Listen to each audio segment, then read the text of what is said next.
Hello mga angel at saka sa mga followers ko.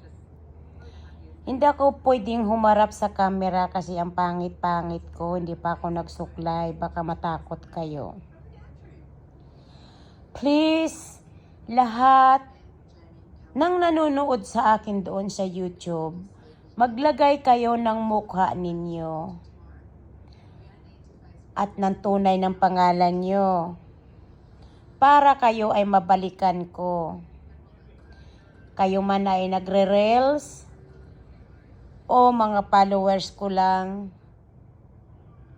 dapat lahat ay may mukha kayo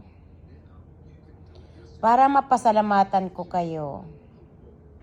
At ipasa ninyo sa messenger ko yung mga hindi nagre-reels o kahit nagre-reels, please, kailangan ninyo maglagay ng mukha doon sa YouTube.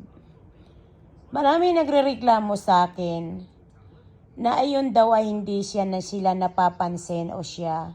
Paano naman kita mapansin kung wala kang mukha na ipapakita sa akin sa YouTube?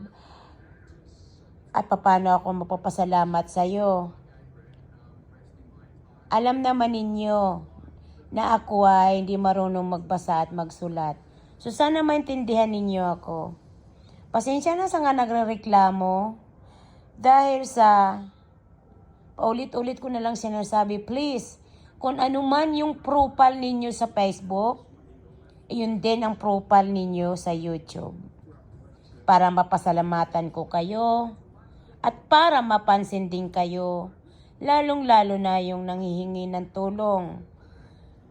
Reklamo kayo ng reklamo na hindi kayo napapansin, wala naman kayong mukha sa YouTube ko. At saka, kapag nagsishare ako ng videos sa Facebook, ayan ay videos, hindi yan screenshot, hindi picture. So, pindutin ninyo yan at makikita na ninyo ako, ang kagandahan ko. Thank you so much, guys. Please, huwag magagalit yung hindi pa napapansin dahil sa hindi ko talaga napapansin kapag wala kang mukha. Katulad ngayon, hindi ko kailangan ipakita yung mukha ko dahil sa ang pangit-pangit ko.